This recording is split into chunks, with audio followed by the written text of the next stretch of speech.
All right guys. तो ये एक इंडियन एक्सप्रेस में आर्टिकल आया है कि can rural be the saviour again, है ना। तो इसको थोड़ा सा डिटेल में देखते हैं कि प्रीलिम्स पॉइंट ऑफ व्यू से इसमें क्या इंपॉर्टेंट है। तो सबसे पहले जो अभी एक इशू चल रहा है कि हमारा जो इकॉनमी है वो -6.16 से ग्रो किया है 2021 में, है ना, यानी कि इकोनॉमिक कॉन्ट्रैक्शन हो रहा है। तो सबसे पहला तो सवाल यही होता है कि भाई once in a century pandemic आया है तो क्या क्या पहली बार ऐसा हो रहा है। तो जैसा कि इस चार्ट में आप देख रहे हैं कि नहीं, ये पहली बार ऐसा नहीं हुआ है कि इकॉनमी हमारा नेगेटिव ग्रोथ किया है। 1957-58 में भी नेगेटिव ग्रोथ रहा है -1.21, ठीक है। 1965-66 उस समय भी नेगेटिव ग्रोथ रहा था। ये वो टाइम था, याद कीजिए, जब 1962 में चाइनीज एग्रेशन यानी चाइनीज वॉर हुआ था, इंडिया चाइना वॉर, और इसके अलावा इंडिया पाकिस्तान वॉर भी हुआ था। फिर 1972-73 है, ये इमरजेंसी के पहले वाला दौर है ना। इसके अलावा 1979-80 और इस समय बांग्लादेश वाला जो इशू हुआ था, फिर बांग्लादेश बना था, ईस्ट पाकिस्तान को तोड़ के बांग्लादेश बनाया गया था। 1979 एंड 80, ठीक है, जब जनता गवर्नमेंट की सरकार जाती है और इंदिरा गांधी की सरकार वापस आने वाली है, उस समय का दौर है, ठीक है। -5 से इकॉनमी ग्रो कर रहा था, ठीक है। हाँ, ये कह सकते हैं कि एकदम वर्स्ट है, मतलब कि इसके पहले कब हुआ था लास्ट, तो इस समय देखिए कब, -5.20 1979-80, अभी -6.16 के साथ ग्रो कर रहा है इकॉनमी, यानी कि बेसिकली कॉन्ट्रैक्ट कर रहा है। तो ये इशू है। लेकिन साथ में एक डाइकोटोमी है कि देखिए कि हमारा ओवरऑल इकॉनमी जो है वो -6.16 से ग्रो कर रहा है, लेकिन एग्रीकल्चर का हेल्थ अच्छा है, वो 3.63 से ग्रो कर रहा है। तो इसके पीछे, इस डाइकोटोमी के पीछे कारण क्या है? जनरली हमारे दिमाग में क्या होता है कि रूरल एरियाज जो है वो डेवलप नहीं करता है। वो ओवरऑल इकॉनमी अगर कॉन्ट्रैक्ट कर रहा है तो रूरल एरिया कैसे ग्रो कर सकता है, एग्रीकल्चर कैसे ग्रो कर सकता है? लेकिन ये डाइकोटोमी है। तो ये इस तरह से ऑब्जेक्टिव सवाल बनाए जा सकते हैं कि जब ओवरऑल इकॉनमी ग्रो नहीं कर रहा तो क्या एग्रीकल्चर ग्रो करेगा, आप बताओ। मतलब इस तरह का सवाल पूछा जा सकता है। दूसरा ये पूछा जाएगा कि क्या ये पहली बार हुआ है? नहीं, ये पहली बार नहीं हो रहा है। बाकी सब टाइम पे देखो, इकॉनमी अगर -1.21 से कॉन्ट्रैक्ट हुआ है तो एग्रीकल्चर का ज्यादा बुरा हाल रहा है। यहां देखो, हर जगह 2 गुना 3 गुना 4 गुना रहा है, ठीक है। लेकिन अभी क्या है कि भाई इकॉनमी का ओवरऑल हालत खराब है लेकिन एग्रीकल्चर ठीक चल रहा है। तो इसके पीछे कारण क्या है? तो इसके पीछे इसमें पूरा कारण बताया गया है। वो कारण भी आपसे पूछा जा सकता है प्रीलिम्स का ऑब्जेक्टिव में, ठीक है, कि क्या मतलब फार्म सेक्टर कैसे ग्रो कर रहा है। ग्रोन 3.6%, मतलब जो उसका मॉडरेट ग्रोथ रेट है उसको मेंटेन किया हुआ है। बाकी सब टाइम में ऐसा नहीं हुआ था, लेकिन इस टाइम पे हुआ है।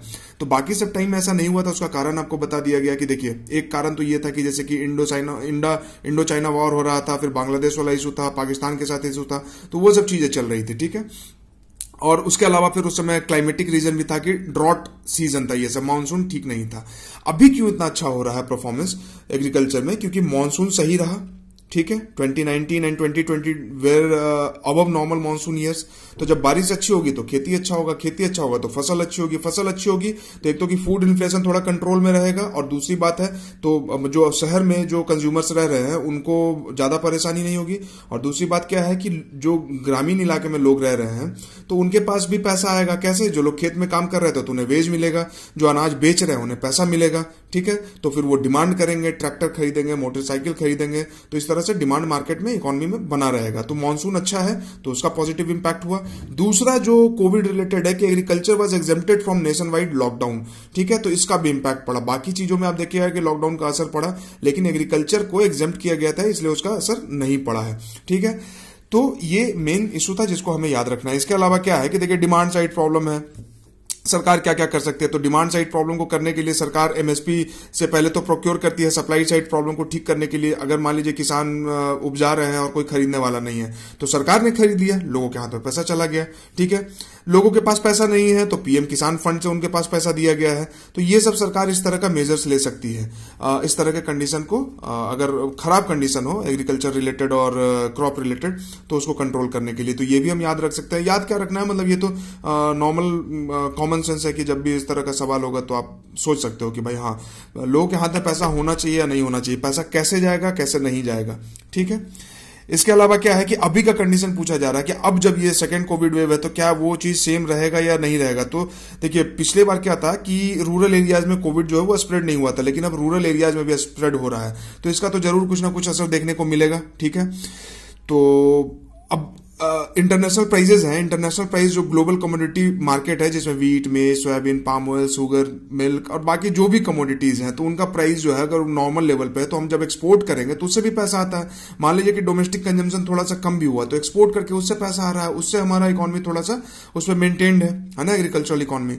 लेकिन अगर ग्लोबल कमोडिटी प्राइस भी थोड़ा सा स्लैक कर जाए, उसमें भी थोड़ा सा डिक्लाइन हो, तो वो एक इशू बन जाएगा। ठीक है, तो सिर्फ एक्सपोर्ट पे डिपेंडेंट नहीं हो सकते हैं, डोमेस्टिक परचेजिंग पावर भी हमें मेंटेन करके रखना होगा। और उसके लिए मैंने इधर बताया कि जैसे एमएसपी है, तो एमएसपी के तहत लोगों के हाथ में पैसा गया, किसान के हाथ में। मान लीजिए उनका फसल नहीं बिक रहा है तो सरकार ने ही खरीद लिया। ठीक है, पीएम किसान के तहत उनके हाथ में पैसा गया है। इसके अलावा और भी बहुत तरह के स्कीम है, स्टेट गवर्नमेंट की स्कीम है, तो उसके तहत डोमेस्टिक परचेजिंग पावर को थोड़ा सा ग्रो किया जाता है, मतलब उसको बूस्ट किया जाता है ताकि लोग खरीद सके।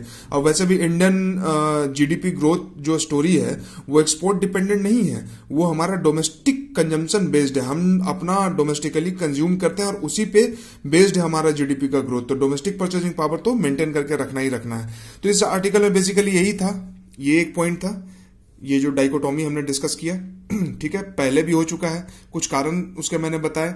ठीक है, उसके अलावा अभी जो ये डाइकोटोमी है उसका कारण क्या है, तो मॉनसून अच्छा रहा है और लॉकडाउन से एग्जेम्प्ट किया गया था।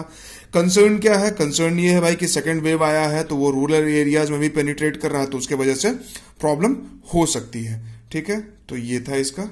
Thank you very much.